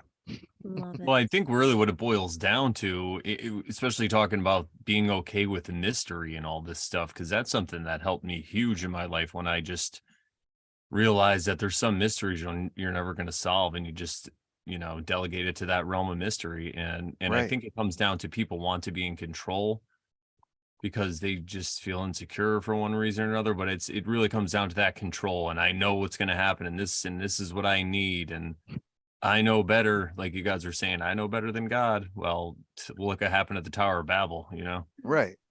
Yep. Yeah. Yeah. I love it. So there's a lot of things that go along with that, right? Because it becomes a responsibility for you now just to cherish that mystery, to cherish the wonder. Mhm. And once you can take these things that you think you know, but you have no way of touching, you have no way of experiencing these things, and we cling to them so hard, and we say like, you don't cling to this, therefore you're going to hell. And they're like, no, I know for a fact that there is no hell. And you know, we get in these arguments back and forth over things Yeah. that we've never touched. And what happens is we lock ourselves into this mold. And one of the greatest things that I've had in just embracing the mystery is being able to now ask stupid questions, just to have like just wonder like a child again. Mm. And That's how just Jesus said we're saved. yeah, only children get to inherit the kingdom of heaven. Mhm. It's pretty, I mean, that's how it is. I mean, even when you look at Nietzsche, his the final form of the Ubermensch, the overman, the final form of it is a child who's moved past the acid of morality, who's capable of acting in the moment and through an act of like play and the true honesty within that, who isn't confined to thinking of external morality and how are people going to judge me and what is my place in the world and all this, but they just simply be, and they act, and there is a will to power in that through action, because they're not just doing nothing. You know, they're actively doing that thing that they want to do. Like I've got a whole bunch of kids, and there's Whole nothing, bunch of kids. whole bunch, but there's nothing more energetic than a kid. Where'd you Yeah. get There's those kids, man? I just they were on the side of the road, dude. They were really cute, so I just brought them home, gave them some food, and now they won't leave. And but yeah, that to me is like the greatest ideal, the end game goal, is to be able to be in a place where you're aware, you're making choices, but you're not bound to justifying any of those choices. You just simply, because it's what I wanted to do, because it's what I thought was right. I just did it. Mhm. And yeah, I think that's like true living, flow Mhm. state living. Oh, absolutely. Yeah. Absolutely. This brings us to the Christ consciousness topic, huh? Yeah. Yeah. Guess so. What do you got? I was waiting for you. Well, I personally, I don't like the term Christ consciousness very much because I mean, I guess it's not fair to the word because it gets abused that Mhm. it's a bad concept. Right, I get it too. But yeah, it's see, I see it as very much an archetypal thing because Christ, as we know, is a title. It's not like Jesus's last name, It was he signs his checks, Jesus Christ. And Jesus H. Christ. that's short for Hubert. Jesus Hubert I thought it was Christ. Hamish. Hamish, that would be good. That would imply he had a big red beard. But yeah. So it's a status, it's a position. And what I see in that position, and again, the issue that we really have, especially when examining religious iconography of Jesus himself, going all the way back to the beginning, and see the interesting thing about iconography, which is basically the symbolism on the stained glass windows of these old churches. Yes. They're monuments of an idea, so that if you were illiterate, you can look at this iconography and understand all of the elements in play by just examining this. It's very much in line with in the what was it, Exodus, when God sends all those snakes after those unfaithful people, and they erect a snake up. God tells them to erect a snake, and anybody who looks at this will heal them. I really didn't want to have to heal you guys, but here you go. Here's the trick. And so But only if you look at it. yeah, you got to look at it though. But yeah, so it goes back to that whole concept of being able to observe this and take in the lesson. But one of the interesting things is, if when you go back and look at the religious iconography, there's a lot of it that's developed over time that again, like the Bible itself, has evolved and changed. And if you go and look at, say, third, fourth century iconography of Jesus, you'll find he's almost always holding a sword, and almost always with a sword and shield, or a sword and fire. There's always this like essence of the warrior. And we're going back at that point to Mithraism, and kind of the roots of the idea of Christ, right? Because the overlap between Jesus and Mithra is Mithra was born of a virgin, born on December 21st, was killed for the good of all. He was there was the process of the initiation, which was the sacrificial bull that they would slaughter and then drink the blood of the bull and eat its flesh. But it was a warrior religion in its essence. And so the concept of Christ, as far as like an archetype goes, has changed over time as well. So there is this definite sort of rebuilding of that archetype, and a reacquiring of the understanding of what that archetype actually represents, that needs to go along with it. A lot of the times, when we say Christ consciousness, it leads us to this idea of like just pure love, pure light, no conflict whatsoever, lion laying down with the lamb. But when you look at what Jesus actually said, he's like, I've not come to bring peace, but a sword, to separate son from father, and father from son. And yeah, basically it's a very different doctrine. There's all these kinds of different, they're not conflicting, but without the whole story, you don't have the whole piece of what Christ is. Anyway, what I see as Christ is the epitome of what a man can be.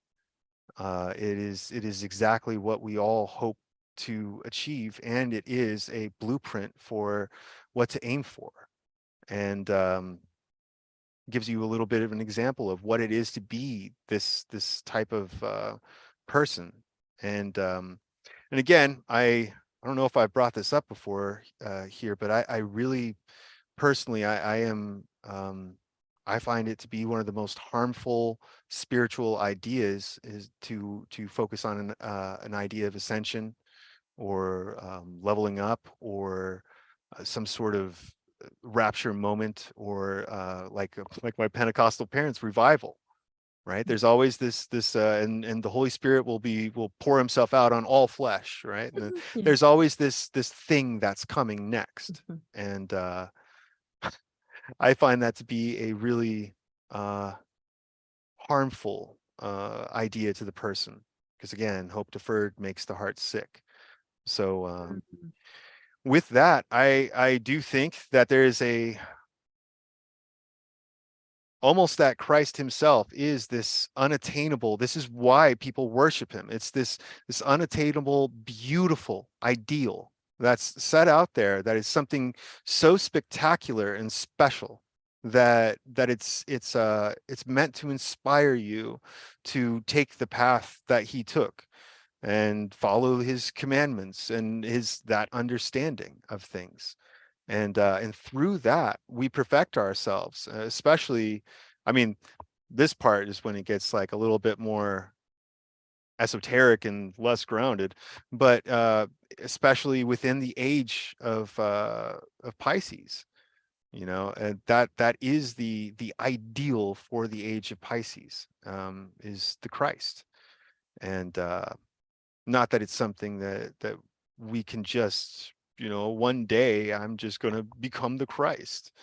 But no, it's a constant aspiring and a constant growing and a constant hope and a longing. Um, there is this nostalgia that is held within the concept of the child, which is, you know, why baby Jesus gets so much love in the Catholic Church, because there's this nostalgia, pure innocence, that Jesus himself carried on all through his life, as part of that archetype and as part of the story. And you know, that's one of those things that um, you know, you look at and you derive inspiration from, something that'll push you to do actions that are based on these things. And yeah, so yeah, that's basically what I think about the Christ consciousness or the Christ archetype, is that he was the perfect example of what it is to be a man and God, and like of God completely, you know, while also being completely man. And Yeah. yeah, I love that. I love that explanation. That really is that's a helpful way of explaining it. yeah. Oh, I'm glad. I Yeah. always hope I don't sound super confusing when No, no, no. because it makes Well, sense in my head, but yeah, yeah, made sense to me. And yeah, like I like what you said about not using those hopeful things for people that are like, oh, someone's coming back to save you, or right, all those things, because that really gets people stuck. right, Then there's right. no movement and no self work. It's always just like, oh, I'll just wait here. And it's painful as hell too, because Yeah. that thing that you set yourself up to wait for and long for, um, it is a thing in the future. See, Hmm. nostalgia is cool because it's a thing in the past. And even if it's based on a idealized Hmm. nostalgia of the past, it's an idealized version of the past. You know, I draw a lot of inspiration from looking at, like, you know, really old paintings. I'll just, like, I'll find something that I just really absolutely adore. And I found this one called A Thief and His Son. And it is just this guy looking all destitute with his, you know, he's like got his hand and he looks like just kind of wiped out, like, what am I going to do? And his son, it looks about 10 years old, is like sitting on this rock with his head in this guy's lap asleep. And then dad's trying to figure out what do we do now? And things like that give me such a beautiful inspiration, like this nostalgia. And yes, it's idealized. The thief looked, it was a beautiful painting. It probably looked better than real life, but within that nostalgia for this thing, it opens up a happiness and a wonder and a longing and a wanting to experience that again, versus this idea that something's coming if we do the right thing. Mhm. And it's always if we do the right thing. So if it doesn't come, you didn't do the right thing. And now it's a matter of trying a different thing, trying a different prayer. Maybe you're not praying enough. Maybe you're too focused on this part of your prayer. Maybe you're not praying in tongues enough. Maybe Ugh. you should up it to like 3 hours a day of praying in Oh tongues. God. And this becomes like a loop that you get yourself Mhm. in, and you can never get out of it, Yeah. because like everything that happens is in the Tao's time, the Almighty's time. You Mhm. can't force Exactly. some sort of thing to occur. And so because of that, people again, it's usurping the Almighty. It's saying that my time is the best time, and it's just God can't give me a thing unless I shape up to be perfection incarnate, and then God will give me all these things that he promised. Where, it's really counterproductive to any sense of like living as a healthy, happy person. It breaks happiness itself. Yeah. Uh, Wow. I've been there, done that. yeah, man, me too. Me too. Uh, You know, um, I have a lot of disagreements with the Orthodox Christians over some things, but I am a little bit jealous of their ability to have these teachings, that they're like, this is solid. This is like, we've been discussing this for 2,000 years. Where have you been? Right? Like, if you want to know, you got like 500 years worth of reading material to catch up on, but this has already been settled, dude. And I'm like, Okay, like, man, you're so lucky. That's so cool. well, at the same time though, I mean, that's great, but at the Yeah. same time, like, is it settled? Like, can you trust and believe people to say that something's been settled? Well, they And can. then you don't have any, oh, don't question it because it's been settled. You know what I mean? Uh-huh. Yeah. The religion's been settled, Sharon. Right. I'm just It's Just saying, like like, the science is settled, right? yeah. well, it's the Can same you? thing with the hot stove, isn't it? Yeah. Like, you can get told a million times, but there's some of us who will actually listen. And then there's some of us that, my dad used to say, if you don't listen, you're going to have to feel. And that's the way of it. There's some of us that have to feel. And it's not every lesson that we have to feel. Right. Like, we haven't stuck our foot in every mousetrap, but just a lot of them, yeah. I would like you to give at least one example, but if you have some examples of like some of the things that you say they have that are settled and done, and like, because I'm Oh, I don't. curious. I've never I haven't really, really studied a whole lot of orthodoxy. okay. I Yeah, haven't I don't either. want to misrepresent them at all, because they get really mad when you misrepresent it. Right. But Right. because it is absolutely, they have a consensus on this stuff. And I I mean, there mean, but are a thing consensus doesn't make it right. You Yeah. know what Well, I there are mean? things that they're having to discuss today, because like, as society itself changes and evolves and grows, and new vices are introduced, new social situations are introduced, uh what's a good one? Any of the things that'll get us in trouble on YouTube.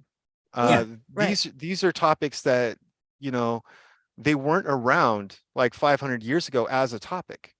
And so, today we've got, Orthodox, Right. the higher up Orthodox, discussing, going back to these old writings and trying to apply them to this stuff, and to come up with a consensus for this is how it is based on all of this that came before. And so it's like it's an interesting thing, but it is also you know, most of the Orthodox people that I've talked to are they've whether they are or not, they fancy themselves scholars. And most of the ones I personally talked to, I really well read. Yeah. Yeah, really well read. Well, to me, like I just go back to, like, it's great that they would have these things right for people and wrote them down and stuff. But like, I never encountered that. That was not my route to go study that. So I never encountered Right. it. Yeah, But I'm the same. but you, like you were saying before, the law is written in your heart, Romans 2:15. Yep. I didn't apparently need that because I figured it out through my intuition, through Yeah. the law that is written in my heart. Know thyself, and you will know the universe and the gods. One of my favorite quotes from the Bhagavad Gita is, the scriptures are of little use to a man or woman who sees the Lord everywhere. Or the scriptures are of as much use as a cistern in a flood to a woman or man who sees the Lord everywhere. And I totally think that that's true. That it is good. I mean, scriptures are great. I love being able to have them. I am an avid book collector. I got this idea years ago to like create like an ark, like a Noah's Ark, but for books. And I just keep using money to sing, and these books just start following me into this ark. And so now I have like tons and tons of books, really cool, interesting things. But and I love them. I love being able to have these things, and they are a point of like pride to me. But in the end, it really just comes down to what's on your heart, and you'll know it. You'll know the truth, and the truth shall set you free. Mm-hmm. And really, when it comes down to it, we know each other and we know ourselves by our fruit. Mm-hmm. And we're we know every tree that doesn't bear good fruit gets cut down and cast into the fire. But the fact of the matter is, I haven't witnessed that a lot. I haven't witnessed a whole lot of people. It's not like when somebody acts up and bears bad fruit for a long period of time that they just drop dead. No, that doesn't occur. So really what we see is a whole lot of people that, you get to observe their fruit and you judge. Like, I've met some people who think durian is good. Oh You God. realize that? That's such a sink. I was thinking of durian yesterday. There are people out there who love durian. And I think that's one of the worst things on the planet. And so again, we wind up with this subjection of the subjective nature of even judging fruit. When I see that fruit, that's bad fruit. Don't open that thing around me. It's No, it so will offensive stink. to me. It Yes. stinks. But to other people, that's like, dude, it's their favorite fruit. Yeah. It And tastes like onions and yeah, pineapple at the same time. rotten onions and pineapple. Yeah. And my dad used to say in the Philippines, they say it smells like hell and tastes like heaven. And I'm like, no, it No. smells like hell and tastes like hell. Yeah. It's pretty just gross. awful. It's just I awful. never smelled it in person. Never had anyone open it in front of me. The best I did was somebody brought candies. So I tasted the candy, and yes, it was gross. Tasted But that's like onions and pineapple. This is the greatest thing. This is the greatest part, because both sides of the story, right? You've got one piece over here that they're like, oh no, you represent Satan because you are doing that which I oppose. Because really, Satan, It's all just the Satan adversary. is that which opposes me. The adversary. Yeah, whatever it is that I stand against is Satan. But then on the other side, you've got the durian lovers who are like, no, you're Satan for opposing the will of the almighty durian. And we all get in this squabble over this stuff, over Right. who's got the best fruit. But I think the best way to look at it is to make it personal and say, thou shalt know me, you will know me by my fruits. Yeah. And I like that. you get to judge that yourself. Yeah. And I yeah. like that. I love it. Amazing. Yeah. Well, we're getting close to the 2-hour mark, so I It's guess at we could start to the wind 33-minute mark. wrap it up, all that fun stuff. I don't know. I mean, is there anything else we could say about like Crowley that hasn't been said? The way Sharon and I kind of view it is like, well, through the conversations we've had, I don't want to speak for her directly, but everybody kind of serves their own purpose. And Yes. the man did make a really beautiful tarot deck. And it's not like he invented these symbols, even this deck, he didn't technically invent it. At Right. the end of the day, all art is kind of channeled. So, I think it really is on you how you use these tools, like we were saying before with That's divination and all exactly this it. stuff, it really is, it comes up to you. And what you were saying before about everybody would like with the Orthodox and all that stuff, it goes back to kind of like they need to know, they have to know. Yeah. And if they don't know, and if you're not with them, then you're wrong. And it doesn't really jive with the whole message of Christ. And that's But kind of what, like, an esoteric Christian, I think, is somebody who just kind of tries to model their life after the life of Christ, kind of. yep.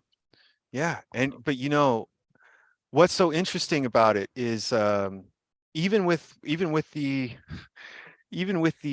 Orthodox guys they're like dead set on this is the answer, this is the truth of it. I see no reason why we can't say that that is the absolute truth for them, that their internal law is that law. And they just so happen to be so fortunate that they are able to have this thing that is exactly what they need, and it is exactly for them. And but that's their truth. Yeah, exactly. Right. Yeah. There's a whole lot of that going on. With Crowley, he's got a whole bunch of stuff that's just leaves it wide open. See, he talks about this force called Nuit, and there's Hadit and Nuit. And Nuit is this arching woman. He describes her basically like she's arched for love, is how he says it. And it's sort of like she's leaning back and she's completely splayed and beautiful. And that is reality. That is time. And then you have Hadit, which is space and location. And again, you have, I believe, you have this symbolism here of the cross, right? And what is the cross? You've got the meeting point. That's what the cross is. It's this perfect meeting point, this central place. It's the X. It's where these two planes come together. Marks the spot. The crossroads, baby. Yeah, where spirit meets material. Which, I mean, in my mind, see, Crowley, he basically did what scientists now are doing with, like, say, theory of relativity, right? Explanation of like that sort of stuff in Hawking. He did it in a very esoteric religious sense. He separated space, like physical locale, and time out of that, or space and time out of that individually, and then added on possibility. And possibility is the Nuit. It is Nuit, because it is a personification of possibility. A beautiful goddess, arched for love, ready to have love made to her at any point. And I'm not trying to like make it weird. This is literally what Crowley talked about, which you can get into his weird sex magic stuff later. But his ideals, or his idea here in the Book of the Law, is very much this you choosing how to treat Nuit and how to bring that portion of Nuit into existence by acting, and choosing which reality you want to be in. I mean, it sounds like manifesting, right? But grab this water bottle and dump it on my lap and manifest a fun story of how I peed my pants when I go and talk to my kids in a minute. There is a reality where I can do that, and I can touch Nuit at that place at this particular time of Hadith, and make that the reality. And one of my favorite Thelemites is Andrew WK, and he's a singer songwriter. I love the guy. We actually share a ton of overlapping philosophy, especially having to do with what I call the party, and he calls it that too. It's the same thing. It's the inner spark, the inner fire that Crowley and a whole bunch of other people talk about. But it's this version of it is manifested through freedom. But one of the things that he says in one of his songs, and a lot of people don't know it unless you've studied it. In fact, I was mind blown after I started studying the occult, just how much music and movies and just general pop culture is really based on this stuff. I thought I was something special for having this like secret knowledge. Turns out it's not a secret at all. Like every creative seems to know this stuff like way before I ever did. And there it is right there. But he talks about this, Andrew WK talks about this part where, or there's this part in the song where he says, make your dreams your destiny, and then do what must be done. And so it really is that alignment of Hadith and Nuit and kind of making that so. Yeah. So, I mean, I have a quick question. Crowley Go knew ahead. exactly who he was, and he made it so. He wanted to be the most evil man on earth. He wanted that reputation, and he did it.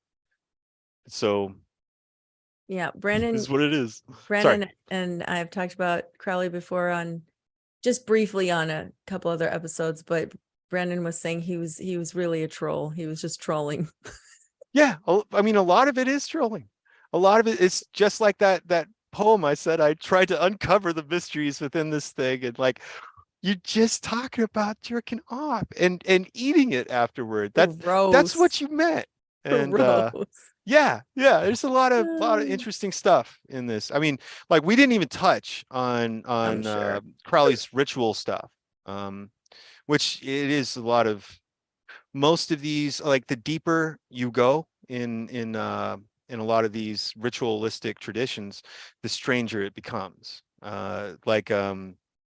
You begin, and I'm just being academic here. You begin to see, you begin to see them describe things like semen as like life force energy, like a tangible life force energy.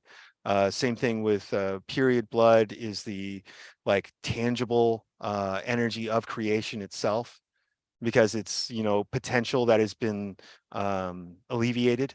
And so like there is a whole lot of weird stuff about like mixing period blood and semen together and then drinking that and calling it the elixir of light, and loads of weird things like that. Yeah. But yeah, I mean, when you think about it all symbolically and not some literal thing, it begins to make a whole lot more sense. However, it was also a literal thing to these guys. Yeah, I mean, it's supposed to be allegory, Crowley. Jesus. Well, as within, so without. Yeah, I mean, yeah, there's no magic ideal that is worth not applying on the external if you apply it on the internal. It has to be both. It's just like every bit of esoteric knowledge. It's completely and utterly worthless if you can't apply it to the outside as well. If you can't give an example of what does that mean in real life? Yeah, Give me a way to apply that. That makes sense, because why would there be an allegory? An allegory of what? Of something has to be something in reality. Yeah. Yep. And there's a lot of things that they don't have that, especially on the esoteric, weird occulty stuff. There's a lot of stuff that is just purely esoteric. And the more I consider it and think on it, the more it seems to me to just have been somebody trying to look clever, because there's no practical application for this. There's no exoteric application for it. And always like it's not advice. The Hermetic saying of as within, so without, as above, so below. These things are, they're not it's not practical advice. That's just a simple fact. It's like a litmus test for anything. So if you come across an esoteric little trivia bit, and you're like, I know a lot of us have suffered from a hardcore, what I call a hardcore gravy addiction, where we're just jonesing constantly for the next bit of cool trivia. Mhm. And if we come across this cool esoteric trivia and it doesn't have a external application, you should probably just shelve it for a while and forget about it until you can find an external application for the thing, because at that point all it is a black hole.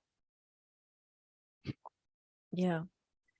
Earlier you were talking about knew it, and I can't remember if you said this or not, but it makes me think of the Egyptian Yes, it is very much cosmology. themed on that. Okay. Aleister Crowley was he threw a coup over at the Order of the Golden Dawn, and basically caused a massive split within the Golden Dawn, usurped the whole thing, and tried to make it his thing before they were able to eventually take it back away from him and kick him out. And so there's a whole lot of Egyptian crossover, because a lot of these, in fact most of these Western secret society occult ideals, from everything from Rosicrucianism to Christianity to Masonry, they all attribute their source back to, except for Christianity, they don't attribute their source to anything. But I guess you could say that they attribute their source back to when the children of God were slaves in Egypt. But everything comes out of Egypt, and that's one of the interesting pieces. Even the Israelites came out of Egypt. Yeah. Isn't that funny when you think about it? Out of Egypt I've called my son. Exactly. Perfect. But it's the same thing. So there's a ton of Egyptian adherence and play of words too. There's a lot of Crowley uses a lot of make a word. There's some stuff in the book that I didn't understand until I actually said it out loud. And I'm like, oh, that sounds like this other god, and I'll bet you that that's what that is. And interesting. Yeah. Well, awesome time. Yeah, awesome. So much. This has been great. I love how we ended with the black hole. That was perfect. Yep. Yeah, that's one of my favorite things from Thelema. It is the dark night of the soul, the what Crowley called the abyss. It is the tree of Yggdrasil that Odin hung himself on for those 9 days. It's Christ's death, the time between the death and the resurrection. I mean, it is the Baphomet, because you look at the arms of the Baphomet, and on one it says coagula, the other one says solve, which is dissolve, congeal, coagulate. It's the destruction and rebuilding. It's that esoteric secret that's housed within the phoenix itself. And but that's what that symbolism of the black hole, or the abyss, as Crowley calls it, with the complete breaking down of self, so that a new self can be created and reformed. And whatever, as Christians, we're always taught that old story, all of that Sunday book story about the camel passing through the eye of the needle, that you have to unload all of the stuff on the back of that camel and get it to squat down and cross through, because the eye of the needle is this small nighttime city gate. So if you want to get inside, you're going to have to basically unload everything, because they're not going to open the main city gates at nighttime. So it's that whole process of the complete destruction. It's represented by the spiral itself, and the vortex swimming across a flushing toilet, basically. Exactly. Watch out for them turds. No, Oh, them locks, they'll get you. yeah, don't hold on to them. They might hold you They're up. but not you don't- splinters in your eye, they're logs. Oh yeah, pull that log out of your eye afterward. It's like it was a real tumultuous go. That's terrible. Oh god. Awesome. Well, I had a great time. Thank you so much for giving us your time and talking about all these fun ideas. Let's give a shout out to the chat. They've been really That was a active blast, and you really guys. funny. Thank Yeah. you. Been getting some good comments in the chat. Yeah, they were giving us a lot of compliments on her hair and eyebrows and all this stuff earlier. Nice. I think it's the anointing Only oil. you two got those comments. Oh, we're That's fun. very easy to compliment. Exactly. Thank you guys. Thank you guys for hanging out in the chat and making us feel so great. And Val L just keeps laughing away in the chat. This is great. So where could people find you if they want to listen to your voice some more? Well, you can find my Substack. It's just Sarkastik Worlock on Substack. I have a couple of articles up that I wrote a while back, and I'm getting back into the flow of like doing new things. What I'm aiming for this time is to really focus on not just talking. What I really want to do is be able to talk in a timely manner about things that I actually have conviction on, rather than just. So, I'll be posting content as I feel the urge, and yeah, we're just gonna have a good time. Party on. Party on is right. Exactly. And Sharon.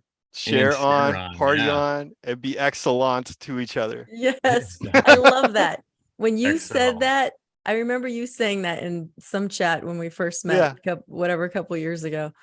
And I was like, I love that. So whenever I was like modding a chat group or anything, I would always say, be excellent to each other. Yeah. But I always thought of you when I said I'm that. I'm still to this day convinced that those are the most divine things you can come up with. It's the perfect rules. And if people behaved in such a manner that the universe would be happy and peaceful, but then where's the opposition? So who cares, right? I love it. Exactly. And if you want to find more over Sharon stuff, you could go to morelawsmoreproblems.com. Click on the Over Sharon tab and you'll have all your Over Sharon needs and desires. And next week, it looks like we're probably going to be doing another live. We have something set up. It's going to be a little earlier in the day. So we have you guys, we'll keep you informed. Just stay right here. We'll announce it on YouTube and in our lovely Telegram chat and all the places. So make sure you follow us there, and you can watch us next week. And it's going to be another very interesting show. I'm super excited about. So I'm excited. Yep. I think that's it. So what do we say to the good people, Sharon? But once you start over Sharon, Then you totally stop being a Karen. so Sharon. That's right. Share on and be excellent to each other. Yes, Yeah, I man. love Bye, that. guys. See you later. Bye. Have a good night. See you guys later. Though. You could have it. It's free. Oh. Nice. All right.